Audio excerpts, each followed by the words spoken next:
மங்கையருலகம் மங்கையருலகம் மங்கையருலகம் இது மங்கையருலகம். மண்ணில் வளர்கிற செடிகள் எல்லாம் கொடிகள் எல்லாம் நிறையா நம்ம பார்க்குறோம் எல்லார் வீட்லேயும். ஆனால் தண்ணியில் வளர்கிற பிளான்ட்ஸ் இப்போ அது ஒரு ஃபேஷன் ஆகிடுச்சு. எல்லார் வீட்லேயும் வச்சுக்கணுன்னு ஆசையும் படுறாங்க. பட் அதை பற்றி தெரிஞ்சுக்கணும்ல, எப்படி வச்சுக்கிறது எப்படி வளர்க்குறதுன்னு பாருங்கள். நேயர்களே வணக்கம். போன வார நிகழ்ச்சியில் நம்ம வீட்டுக்கு வெளியில் வச்சுக்கிற மரங்களை பற்றியும் வீட்டுக்குள்ளே வச்சுக்கிற மரங்களை பற்றியும் நம்ம தெரிஞ்சுக்கிட்டோம். இந்த வார நிகழ்ச்சியில் நம்ம வாட்டர் ஃபீச்சர்ஸ், அதாவது வீட்டுக்குள்ளே வச்சுக்கக்கூடிய நீர் நிலைகளில் நீர் தொட்டிகளில் வளர்க்கக்கூடிய செடிகளை பற்றி கொஞ்சம் தெரிஞ்சுப்போம். நல்ல மழை பெய்கிற காலத்தில் இருக்கோம். நம்ம நீர்நிலைகள்லேயும் நீர் தொட்டிகள்லேயும் என்னென்ன மாதிரியான செடிகள் வைக்கணும், எப்படிப்பட்ட செடிகளை வளர்க்கலாம், எப்படிப்பட்ட செடிகள் எந்தெந்த மாதிரி வளரும்னு சொல்லிட்டு சின்ன சின்ன டிப்ஸ் நம்ம தெரிஞ்சுப்போம். நம்ம எல்லார் வீடுகள்லேயும் வாசலில் கொஞ்சம் இடம் இருக்கும். இண்டிபெண்ட் ஹவுஸ் அப்படின்னு சொல்கிறோம். அந்த மாதிரி இடங்களையும் சரி, இல்லை அப்பார்ட்மெண்ட்ஸ்லையும் சரி, ஃப்ளாட்ஸ்லையும் சரி, வாசலில் கொஞ்சம் இடங்கள் இருக்கும். சில இடங்களில் நீர் தொட்டிகள் மாதிரி வச்சுருப்பாங்க. நீர் தொட்டிகள் பல காரணங்களுக்காக வச்சுருப்பாங்க. அந்த நீர் தொட்டிகளில் செடிகள் வளர்க்கணும்னு ஆசைப்படுவாங்க. நீர் தொட்டிகளில் செடிகள் வளர்க்கணும் அப்படின்னு சொல்லி நினைக்கும் போது முதல்ல இந்த நீர் தொட்டி வாட்டர் ப்ரூஃப்ட், அதாவது தண்ணி கீழே இருந்தோ சைடில் இருந்தோ லீக் ஆகாத மாதிரியான ஒரு நிலையில் இருக்கணும். அப்படிப்பட்ட நீர் தொட்டிகளில் நம்ம செடிகள் வளர்த்தா தான் நமக்கு செடிகளும் வளரும், நீர் ஜாஸ்தி குறையாது, நீர் தேவை அடிக்கடி நம்ம நீர் அதை ஃபில் பண்ணிக்கிட்டு இருக்கணுங்கிற தேவையும் குறையும். அப்படிப்பட்ட தொட்டிகளில் நம்ம என்ன மாதிரியான செடிகள் வளர்க்க போகிறோம் அப்படின்னு சொல்லிட்டு நம்ம முடிவு பண்ணிக்கணும். 2 வகையான செடிகள் இருக்குது. ஒன்று ஆங்கர்ட் பிளான்ட்ஸ், அதாவது அந்த நீர் தொட்டிகளுக்குள்ளே போடப்பட்டுள்ள மண்ணில் அந்த மண்ணில் வேர் விட்டுக்கிட்டு மேலே பூக்கக்கூடிய செடிகள். இன்னொன்று ஃப்ளோட்டிங் பிளான்ட்ஸ், அதாவது அந்த தண்ணிக்கு மேலேயே மட்டும் ஃப்ளோட் ஆகிக்கிட்டு எந்த விதத்துலேயும் வேர் பகுதி கீழே அடி வரைக்கும் போகாது அப்படின்னு சொல்லக்கூடிய செடிகள் ஃப்ளோட்டிங் பிளான்ட்ஸ். முதல்ல நம்ம ஆங்கர்ட் பிளான்ட்ஸ், அதாவது தொட்டிக்குள்ளே போடப்படுற மண்ணில் வேர் ஊனி மேலே இலை விடுற செடிகளை பார்ப்போம். முக்கியமான 2 செடிகள் தாமரை, அல்லி. தாமரை, அல்லி ரெண்டுத்துக்குமே நீர் தொட்டிகளுக்கு கீழே கண்டிப்பாக ஒரு லேயர் மண், அதாவது மண்ணோ அல்லது மண், செம்மண் அல்லது களிமண் அல்லது தொழு உரம் எல்லாம் சேர்ந்த கலவையோ போட்டு ஒரு அடி 1.5 அடிக்கு அந்த நீர் தொட்டிகளில் ரொப்பி வச்சிடணும். பிறகு நம்ம நர்சரியிலேருந்தோ இல்லை தெரிஞ்சவங்கள்ட்டேருந்தோ வாங்கி வரக்கூடிய கிழங்குகள், தாமரை கிழங்கோ இல்லை அல்லி கிழங்கோ, கிழங்குகள் சின்ன சின்ன கிழங்குகளாக கிடைக்கும். அந்த கிழங்குகளை வாங்கி நம்ம ஒரு மண் தொட்டியில் போட்டு அதை நட்டு அந்த மண் தொட்டியோடு அந்த நீர் தொட்டிக்குள்ளே இறக்கிடலாம். நேரடியாகவும் நம்ம அந்த தொட்டிகளில் நடலாம். மண் தொட்டியில் வச்சு நம்ம மண் தொட்டியில் நட்டு அதை நீர் தொட்டிக்குள்ளே வச்சோம் அப்படின்னு சொன்னாக்கா சுத்தம் பண்ணும்போது எளிதாக அதை எடுத்து சுத்தம் பண்ண முடியும். இல்லை ஏதாச்சும் நம்ம அந்த தொட்டிகளை மாற்றணும், இந்த ரகம் நம்மளுக்கு வேணாம், இன்னொரு ரகம் வேணும்னு சொல்லும்போது நம்ம எளிதாக அதை எடுத்து மாற்ற முடியும். அதனால் தாமரையாக இருந்தால் தாமரை, அல்லியாக இருந்தால் அல்லி, இந்த 2த்தையும் தனித்தனியே எடுத்து நம்ம நீர் தொட்டிகளில் போட்டு வளர்க்கலாம். கண்டிப்பாக தாமரையும் அல்லியவும் ஒரே தொட்டியில் போட்டு வளர்க்க முடியாது. தாமரையுடைய ஹேபிட்டாட் அப்படின்னு சொல்லுவோம், அதோடைய வளர்ச்சியும் அதுக்கு தேவையான சூழ்நிலையும் வேறு, அல்லியோட வளர்ச்சியும் அல்லிக்கு தேவையான சூழ்நிலையும் வேறு. அதனால் தாமரையை தனியான தொட்டிலையும் அல்லியை தனியான தொட்டிலையும் தான் வளர்க்க முடியும். அல்லி செடியில் நிறைய கலர்ஸ் இருக்குது. பிங்க் இருக்குது, ஒயிட் இருக்குது, ப்ளூ கலர் அல்லி இருக்குது, மஞ்சள் கலர் அல்லி இருக்குது. எல்லா விதமான அல்லிகளையும் ஒரே தொட்டியில் போட்டு வளர்க்கலாம். ஆனால் அல்லியும் தாமரையும் தனித்தனி தொட்டியில் தான் போட்டு வளர்க்கணும். நம்ம இப்படிப்பட்ட நீர் தொட்டி ஒரு தாமரையோ அல்லியோ போடுறோம் அப்படின்னு சொன்னாக்கா கண்டிப்பாக அந்த நீர் தொட்டி ஒரு 1.5 அடி ஆழம் இருந்தால் தான் செடிகள் நல்ல வளர்ந்து நிறைய பூக்கள் பூக்கக்கூடிய ஒரு பக்குவம் ஏற்படும். ரொம்ப ஷாலோ பாட்ஸ், அதாவது ஒரு 1/2 அடி 3/4 அடி அப்படிலாம் இருந்துச்சுனாக்கா இலைகள் வளர்ச்சி அடையாமல் பூக்களும் ரொம்ப பெருசாலாம் இல்லாமல் ரொம்ப சின்ன பூவாக இருந்துட்டு எப்போ ஒருக்க பூக்கிற மாதிரி தான் ஒரு நிலை ஏற்படும்.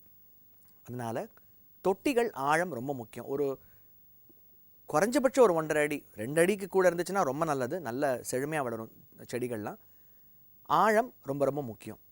நம்ம முதல் முறையாக நம்ம இப்போ நம்ம நீர் தொட்டியில் நீரை ரொப்பி நம்ம தாமரையோ அல்லி செடியோ நடுறோம் அப்படின்னு சொன்னாக்கா அந்த தாமரை அல்லி செடியை நட்டு ஒரு 3 வாரம், சில சமயம் 1 மாதம் 1.25 மாதம் கூட ஆகும், அந்த கிழங்குகள் வெடித்து மேலே வரைக்கும் இலைகள் நமக்கு தெரியறதுக்கு ஒரு 3 வாரம் 4 வாரம் 5 வாரம் கூட ஆகலாம். இடத்துக்கு தகுந்த மாதிரி நிறைய வெயில் இருக்கிற இடங்களில் கொஞ்சம் வேகமாக வரும், கொஞ்சம் வெயில் கம்மியாக இருக்கிற இடங்களில் கொஞ்சம் ஸ்லோவாக வரும். அதனால் இந்த டைம் நம்ம அதுக்கு கொடுக்கணும். வச்ச உடனே அடுத்த 2-3 நாளில் வேக வேகமாக மேலே வந்து பூக்காது. சாதாரணமாக இந்த தாமரையோ அல்லியோ நம்ம நட்டு முடிஞ்சு ஒரு 3 மாதம் 4 மாதம் பொறுத்து தான் நிறைய இலைகள் விட்டு வெயில் படப்பட வெயில் ஜாஸ்தியாக பூ கூட நிறைய காணப்படும். சாதாரணமாக வந்து ஒரு February மாதம் இப்போ நம்ம நட்டோம் அப்படின்னு சொன்னாக்கா ஒரு February மாதம் March மாதத்துலேருந்து நம்மளுக்கு அல்லி பூக்களோ தாமரை பூக்களோ தனித்தனியாக நமக்கு நம்ம நீர் தொட்டிகளில் நிறைய பூக்கும். சில சமயங்களில் வந்து நீர் தொட்டிகள் வந்து நம்ம கன்ஸ்ட்ரக்ட் பண்ணணுங்கிறது அவசியம் இல்லை. பழைய பாத் டப் அல்லது பழைய டப்ஸ் அல்லது பழைய ட்ரம் இந்த மாதிரியான ஒரு பிளாஸ்டிக் ட்ரம் இந்த மாதிரியான உபயோகம் இல்லாத பொருட்களை கூட நம்ம ரீசைக்கிள் செஞ்சு நம்ம நீர் தொட்டிகள் மாதிரி அதை உபயோகப்படுத்தலாம். நம்ம இது ஆங்கர்ட் பிளான்ட்ஸுக்கு. ஃப்ளோட்டிங் பிளான்ட்ஸ் அப்படின்னாக்கா சில செடிகள் இருக்குது, அதெல்லாம் வந்து ஷாலோ பாட்ஸ், அதாவது நம்ம சில சமயம் வந்து நம்ம மார்க்கெட்டில் போகும்போது இல்லை நர்சரிக்கு போகும்போது அவங்க வச்சுருப்பாங்க shallow pots, cement concrete pots வச்சுருப்பாங்க. அந்த பாட்ஸில் வந்து ஃப்ளோட்டிங் பிளான்ட்ஸ் அப்படின்னு சொல்லக்கூடிய மிதக்கும் செடிகள் நிறைய போடலாம். நிறைய மிதக்கும் செடிகள் இருக்குது. ஐகார்னியா அப்படின்னு சொல்லக்கூடிய ஒரு ஆகாய தாமரைன்னு சொல்கிறோம் இல்லைங்களா, அதுதான். அதில் ஒரு நீல கலர் பூ பூக்கும். ஐகார்னியாவே ஒரு நல்ல ஒரு ஃப்ளோட்டிங் பிளான்ட். பிஸ்டியா அப்படின்னு சொல்லிட்டு ஒரு நல்ல ஃப்ளோட்டிங் பிளான்ட் இருக்குது. லெம்னான்னு ஒரு நல்ல ஃப்ளோட்டிங் பிளான்ட் இருக்குது. இந்த ஃப்ளோட்டிங் பிளான்ட்ஸ்லாம் வந்து வீட்டு வாசல்லையோ அல்லது ஒரு வெயில் படக்கூடிய இடங்கள்லையோ வந்து ஒரு சின்ன தொட்டியில் போட்டு நம்ம வளர்க்கலாம். வேகமாக வளரக்கூடிய செடிகள் இதெல்லாம். இன்ஃபேக்ட் சில சமயங்களில் வந்து நம்ம வந்து கொஞ்சம் கொஞ்சம் எடுத்து மற்றவங்களுக்கு கொடுக்க வேண்டிய ஒரு சூழ்நிலையும் ஏற்படலாம், அவ்வளோ வேகமாக வளரக்கூடிய செடிகள். இந்த நீர் தொட்டிகளில் செடி வளர்க்குறதுல முக்கியமாக தெரிஞ்சுக்க வேண்டியது ஆங்கர்ட் பிளான்ட்ஸ், அதாவது தாமரை அல்லி அப்படி வளர்க்குறோம் அப்படின்னாக்கா கண்டிப்பாக வந்து நம்ம மீடியம் போட்டுட்டு தண்ணியெல்லாம் ஊற்றிட்டு கொஞ்சம் கப்பி ஃபிஷ்ஷஸ், அதாவது வந்து இந்த கப்பீஸ்னு சொல்லுவோம், பிளாக் மாலின்னு சொல்லுவோம், இந்த மாதிரியான மீன் வகைகளை வந்து ஒரு மாதம் விட்டுறணும். அதில் அது வந்து அந்த நீர் தொட்டியில் செட்டில் ஆகிட்டு அதுக்கப்புறமா நம்ம அந்த கிழங்கை நட்டோம் அப்படின்னு சொன்னாக்கா கொசு உடைய லார்வா, அந்த கொசு முட்டைகள், கொசு இடுறது, அந்த அந்த அந்த அந்த விஷயங்கள் வந்து வரவே வராது. இல்லாட்டி இந்த மாதிரியான ஒரு நீர் தொட்டிகளில் வந்து நம்ம வந்து செடி வளர்த்தோம் அப்படின்னாக்கா பராமரிக்காமல் விட்டுட்டோம்னு சொன்னாக்கா அதில் வந்து இந்த மாதிரி கொசு வந்து முட்டையிடுறதுக்கான வாய்ப்புகள் இருக்குது. அதுக்கு பாதுகாப்பு எடுத்துக்கணுன்னாக்கா இந்த மாதிரியான மீன் வகைகளை நம்ம விடலாம். கண்டிப்பாக வந்து ஒரு நீர் தொட்டியில் வந்து கொசுவுக்கு பாதுகாப்பு கொடுக்குறோம் அப்படின்னு நினச்சிட்டு நம்ம மருந்துகளையோ பூச்சி மருந்துகளையோ இல்லை உரங்களையோ உள்ளே போடக்கூடாது. நீர் தொட்டிகளுக்குன்னு தனி ஹேபிட்டாட் இருக்குது. அது தன்னை போல் அது வந்து வளர்ந்து செழிப்பாக வளரும். ஒரு நீர் தொட்டிகள் இருந்துச்சு அப்படின்னு சொன்னாக்கா நத்தைகளோ தவளைகளோ அப்படி இப்படி வரத்தான் வரும். அதெல்லாம் வந்து அந்த நீர் தொட்டிகளுக்கே இருக்கிற ஒரு சூழலை ஏற்படுத்தி கொடுக்கும். அந்த நத்தைகளும் தவளைகளும் வந்து வராத அளவுக்கு நம்ம வந்து பெருசாக தடுக்க முடியாது. ரொம்ப ஜாஸ்தி வந்துருச்சு, ரொம்ப நத்தைகள் நிறைய வந்துருச்சு அப்படின்னு சொன்னால் கொஞ்சம் உப்பு தெளித்து விடலாம். அந்த நத்தைகள் வந்து கொஞ்சம் விலகி போயிடும். இது ரொம்ப சீசனல். இந்த நத்தைகள் வருது, தவளை வரலாம், ரொம்ப சீசனல். மழை காலத்தில் கொஞ்சம் வரலாம், பிறகு வராது. ஃப்ளோட்டிங் பிளான்ஸில் அந்த பிரச்சனை எதுவுமே கிடையாது. ஏன்னா ஃப்ளோட்டிங் பிளான்ஸ் வந்து கம்ப்ளீட்டாக வந்து தண்ணியை மூடிடும். தண்ணியை மூடுறதுனால வந்து அதில் கொசு வந்து முட்டை வைக்கிறதோ இல்லை நத்தைகள் தவளைகள் அதில் உருவாகிறதுக்கான வாய்ப்புகளும் ரொம்ப கம்மி. இந்த 2 வகையான நீர் தொட்டிகள், தட் இஸ் வாட்டர் பிளான்ஸை வந்து ஆங்கர்ட் பிளான்ஸ், ஃப்ளோட்டிங் பிளான்ஸ், இது ரெண்டுத்தையும் வந்து இந்த காலகட்டத்தில் வந்து நீங்கள் வந்து நர்சரிலேருந்து வாங்கிட்டு உங்கள் வீட்டில் வந்து பழக்கப்படுத்தினீங்க அப்படின்னு சொன்னாக்கா வர கோடை காலத்தில் நல்ல செட்டில் ஆகிடும். அந்த வாட்டர் பிளான்ஸ் எல்லாம் ரொம்ப அற்புதமான ஒரு வாட்டர் ஃபீச்சர் உங்களுக்கு கிடைக்கும். இருளும் ஒளியும் வாழ்க்கையில் சுழலும் சக்கரம். இருளும் ஒளியும் வாழ்க்கையில் சுழலும் சக்கரம். இது என்ன சொல்லுதுன்னா இன்ப துன்பங்கள், மாற்றங்கள், நிறைவுகள், குறைபாடுகள் இது எல்லாம் ஒரே மாதிரி இருப்பதில்லை, மாறி மாறி வருது தான். குறை இருந்தால் நிறை உடனே கிடைக்கும், இருள் இருந்தால் ஒளி கண்டிப்பாக வரும்.